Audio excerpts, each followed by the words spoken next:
Assalamualaikum dan hai semua. Welcome back to our channel with Career Canvas. Yes, you can. Nama saya adalah Syazwani. Saya merupakan pelajar semester 2 UiTM Seri Iskandar. Hari ini saya membawakan seorang tetamu untuk join video kita kali ini, iaitu Cik Zulaika. Apa khabar Cik Zulaika? Khabar baik. Baiklah, untuk video kali ini kita akan ulaskan mengenai preparing for interview. Terima kasih untuk Cik Zazwani telah menjemput saya dalam podcast ini. So saya perasan dalam ruangan komen YouTube Cik Zazwani banyak yang bertanya tentang interview tu lah. So hari ini kita akan bincang santai untuk menjawab soalan-soalan anda dalam komen YouTube Cik Zazwani. Dalam video kali ini, tetamu saya iaitu Cik Zulaika, dia akan membacakan komen-komen anda semua. Manakala saya akan menjawab soalan-soalan anda semua. Contohnya apa yang patut saya lakukan, kesilapan apa yang perlu saya elakkan, dan apa tips-tips untuk saya pergi temuduga. Untuk pengetahuan anda, channel kami ini menyediakan video-video untuk fresh graduate, pelajar-pelajar lepas SPM ataupun sesiapa yang ingin mencari kerja. Kadang-kadang kita tak dapat kerja bukan sebab kita tak pandai. Mungkin kita tidak berapa tahu cara-cara untuk menjawab interview ataupun persediaan yang perlu kita lakukan sebelum pergi interview. So dalam video ini kita akan sentuh perkara seperti apa interview sebenar yang nak dengar. So apa kesilapan yang biasa kita lakukan dalam interview dan cara untuk kita jawab dengan yakin dalam interview tu nantilah, walaupun kita dalam keadaan gugup, dan tips-tips preparing interview walaupun dalam masa last minute. Jadi kalau korang nak tahu jawapan kepada komen-komen yang anda semua bagi, pastikan korang tonton video ini sampai habis. Jadi tanpa melengahkan masa lagi, kita akan mulakan sesi podcast kita. So baiklah, kita akan mulakan dengan video pertama yang awak upload tentang pengenalan kepada preparing for interview. So soalan pertama, macam mana untuk perkenalkan diri dengan yakin walaupun dalam keadaan nervous? Baiklah, pertama sekali nervous tu normal. Hampir semua orang yang pergi interview akan nervous, gemetar sebab kita first time nak hadapi benda baru. Jadi yang penting kita bukan nak hilangkan nervous tu sebab memang tak akan boleh hilang. Tapi macam mana kita nak kawal cara kita bercakap. Yang paling penting ada 3 tips lah. Yang pertama, bila kita masuk, orang tu tanya kita kena perkenalkan diri kita. Bagi tahu nama, latar belakang secara ringkas. Jangan terlalu panjang. Yang kedua, kita kena tahu kekuatan utama kita ataupun apa nilai diri kita. Pilih salah satu, jangan panjang-panjang. Contohnya saya boleh cakap lah, saya seorang yang cepat tangkap ataupun cepat belajar dan saya boleh bekerja dalam pasukan. Even dalam kalau kerja tu seorang pun saya boleh. Yang ketiga adalah kenapa anda di sini. Maksudnya kenapa anda mohon kerja ni. Boleh cakap saya berminat untuk jawatan ini kerana saya nak kembangkan kemahiran saya ataupun saya nak sumbangkan sesuatu kepada syarikat anda. Okey, kita teruskan kepada soalan kedua, iaitu apakah kesilapan yang selalu kandidat lakukan ketika interview? Okey, antara kesilapan yang sering dilakukan oleh calon semasa interview ialah tak buat persediaan awal. Maksudnya bila kita dapat tahu kita akan pergi interview ataupun kita nak pergi mohon kerja, kita terus pergi. Kita tak buat dulu preparation. Contohnya kita tak study dulu pasal company itu ke, kita tak siap dulu kita punya outfit. Maksudnya kita nak pakai baju apa, kita main pergi je. Lepas tu calon juga sering gugup sebab kita tak practice kan, ataupun kita tak prepare. So bila sampai kita dah macam nak jawab apa ni kan, kita macam sudah jam masa tu kan, lagi dah bercampur dengan nervous tu.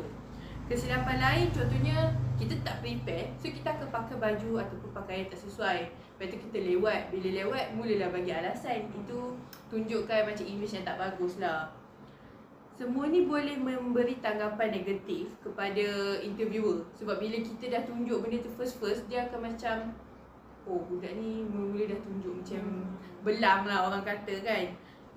Jadi kita as a calon ataupun candidate kena tunjukkan baik tanggapan yang baik. Sebab interview akan perhati daripada mula sampai akhir. Okay. Bernas untuk jawapan yang awak bagi tu. So soalan seterusnya, bagaimana cara untuk kita jawab soalan tentang ceritakan tentang diri anda dengan baik? Okey, ini macam soalan yang pertama tadi, tapi kita as a candidate, kita perlu bagi jawapan yang ringkas, tersusun dan berkaitan dengan jawapan kita, jawatan kita. Candidate tak perlu ceritakan hal pribadi kita secara terperinci, tak payah. Kita kena jawab dengan baik, disusun dalam 3 bahagian. Yang pertama, kita kenalkan diri kita dulu. Lepas tu, kita ni kelulusan apa. Contohnya pelajar lepas SPM cakap, saya Syazwani, saya pelajar lepas SPM. Lepas tu, nyatakan kekuatan ataupun kemahiran kita, skill apa yang kita tahu. Contohnya, saya boleh gunakan komputer, saya boleh menggunakan Microsoft Word ataupun Microsoft Excel. Yang ketiga, kita jelaskan kenapa kita minta kerja kat situ, ataupun kenapa interviewer kena ambil kita kerja. Dengan menggunakan teknik ataupun struktur ni, jawapan kita akan lebih yakin dan mudahlah difaham oleh penemu duga. Terima kasih untuk jawapan yang diberi. So, soalan seterusnya, bagaimana persediaan untuk temuduga secara online berbanding secara face to face? Okey, baiklah. Kalau kita, seperti kita tahu, face to face ni kita kena datang company tu. Tapi bila company cakap, kita akan jalankan temuduga secara online, so kita kena tahu aspek-aspek yang kita kena ambil tahu. Yang pertama, teknikal. Maksudnya kita kena tahu, kita kena uji internet kita okey ke, kamera kita okey ke, kalau nak pakai mikrofon kita okey ke. Lepas tu, aplikasi online apa yang digunakan, contohnya Google Meet ke, Zoom ke, Team ke. So kita kena tahu yang itu. Yang kedua, ruang. Maksudnya bila kita nak interview tu, kita akan buka kamera, so kita kena tengok ruangan kita, maksudnya background kita okey ke, clear ke. Lepas tu kalau boleh pastikan sunyi, maksudnya tak ada gangguan orang. Jangan pergi duduk dekat tempat yang bising ke, sebab itu tak sesuai. Seterusnya, kita punya eye contact. Bila temuduga tanya soalan, kita kena pandang. Kita akan nervous, tapi cuba untuk pandang kamera lah. Jangan pandang tempat lain ke, sambil jawab tu, pandang kamera. Dan pakaian kita, walaupun online, tapi kita kena still jaga pakaian kita. Janganlah macam baru bangun tidur, basuh muka terus pergi temuduga online kan. Dan seterusnya, kelebihan. Contohnya boleh letak note macam kat tepi-tepi kamera tu, so bila dia tanya soalan, kita bolehlah baca. Tips ringkas dia adalah untuk online, pastikan telefon kita ataupun laptop kita dicas penuh. Dan gunakan headphone kalau nak lebih jelas. Ataupun kalau headphone tu macam tak nice, kita pakai earpod ke untuk lebih jelas suara temuduga tu. Okey, soalan seterusnya, saya sebagai lepas SPM, jadi saya tak pernah bekerja. So apa yang perlu saya cerita semasa interview? Okey, kita tahu yang pelajar lepas SPM ni tak pernah bekerja. So ini mungkin pekerjaan kali pertama. So kita boleh share cerita pasal pengalaman kita dekat sekolah. Contohnya, saya ada join aktiviti curriculum, saya mengetuai pengarah, saya jadi pengarah program aktiviti ni. Lepas tu kelab persatuan pun saya aktif. Seterusnya, kalau ada, mana tahu awak pernah buat kerja-kerja part time ke, tolong ibu bapa berniaga ke, itu pun boleh bagi tahu juga. Dan kemahiran apa yang awak ada, awak boleh share.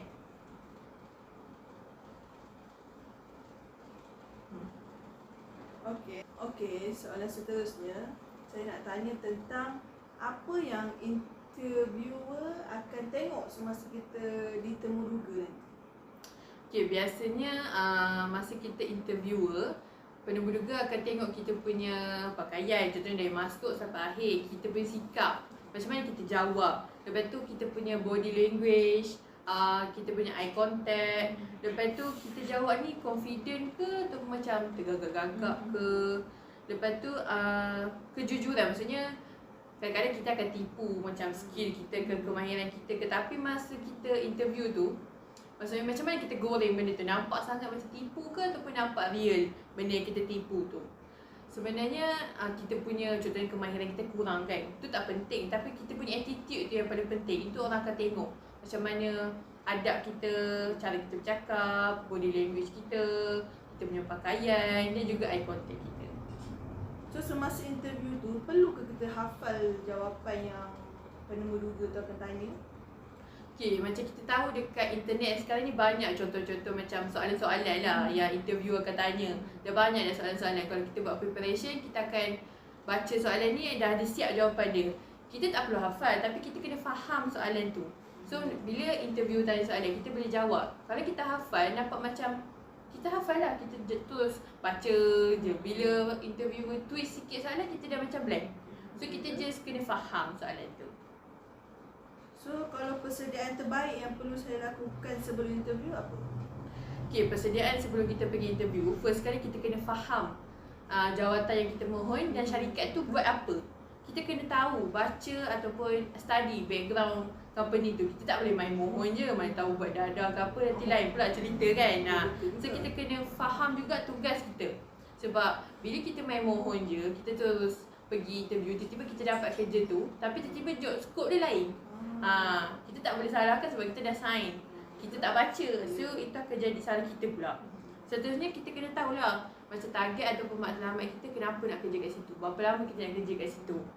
Yang seterusnya, yang kedua kita kena kenal diri kita. Ini paling penting. Sebab nanti interview akan tanya. So kita kena tahu siapa diri saya, kekuatan saya apa, kelemahan saya apa. Dan seterusnya kita kena siapkan fizikal dan mental. Contohnya sediakan pakaian kemas sebelum kita pergi interview. Lepas tu kalau interview tu start pukul 9 pagi, jangan datang pukul 9 pagi. Datang 15 minit awal ataupun 10 minit awal. So kita boleh, bila kita sampai tu kita berduduk, bertenang dulu. So bila kita dipanggil, kita terus masuk. Dan kita kena selalu practice eye contact, body language. Sebab benda tu kita tak biasa buat. So kita kena selalu practice. Okey, faham. Jadi kalau saya suka dalam bidang akaun, apa yang perlu saya prepare? Okey, untuk bidang akaun dan awak pula belajar lepas SPM kan. So interviewer tak akan jangka awak pakar lah dalam akaun sebab kita just lepas SPM. So mereka nak tahu kita punya asas akaun. Maksudnya kalau awak pernah ambil akaun masa SPM, so itu advantage lah bagi awak. Tapi kalau awak tak pernah ambil akaun, so apa yang awak kena buat? First kali awak kena belajar asas akaun. Tak perlu detail. Jangan sampai stres apa benda ni, apa benda tak. Just belajar yang asas je. Contohnya kita kena tahu debit, kredit tu apa. Lepas tu invoice tu macam mana, receipt ni macam mana, dia punya bentuk ke, dia punya kegunaan dia. Lepas tu Microsoft Excel adalah sangat penting. So awak boleh belajar kemahiran tu. So bila interview tanya, awak boleh guna Excel ataupun Microsoft Excel? Awak boleh jawab, saya boleh guna Excel secara asas. Contohnya kalau nak input formula macam sum, mean, average, saya boleh. Dan saya willing untuk belajar lebih dalam mengenai Microsoft Excel. Kalau contoh semasa interview, boleh ke kita nak jawab dalam bahasa Melayu? Okay, boleh je untuk kita jawab interview kita dalam bahasa Melayu. Terutamanya bila kita interview dekat syarikat lokal, jawatan-jawatan yang entry level ataupun lepas SPM punya level kan. Contohnya clerk ke, kerani ke, operator ke, cashier. So tak salah langsung. Dan kadang-kadang penemuduga faham je ada certain candidate yang tak berapa fasih BI. So dia okay dan accept bila kita bercakap dalam bahasa Melayu. Jadi masa interview tu, resume tu akan memberi kesan ke pada interview? Of course, yeah. Resume akan memberi kesan masa kita interview. Dia akan jadi tanggapan pertama majikan. Bila tengok resume kita tu kemas, cantik, dia macam okey, menarik. Lepas tu pastikan kita bubur semua benda dalam tu, tapi jangan terlalu penuh. Maksudnya sampai macam bentuk karangan ke apa, jangan. Kita boleh gunakan template yang ada dekat online. Kita boleh jumpa macam-macam template resume. Cuba buat seringkas tapi orang kata padat. So bila penemuduga tengok macam okey, menarik budak ni. Lepas tu kalau kita macam ada tipu sikit lah, contoh kan, kita kena pandai goreng masa sesi temuduga tu. Sebab takut contohnya interviewer tanya soalan pasal tu, awak macam aduh ni saya tulis. Nampaklah awak menipu dekat situ. Jadi apa yang kita tulis dalam resume tu, kita perlu tahu macam mana nak elaborate ataupun terangkan bila dia orang tanya soalan. Okay, terima kasih Wani untuk segala jawapan yang telah awak berikan. So ini sahaja pertanyaan saya untuk video pertama awak mengenai pengenalan kepada preparing for interview. So kita akan kembali selepas ini untuk membaca komen-komen video yang lain. Okay, baiklah, kita akan jumpa di next video dan saya akan ulaskan lagi mengenai komen-komen yang anda tanya. Stay tuned and goodbye. Terima kasih.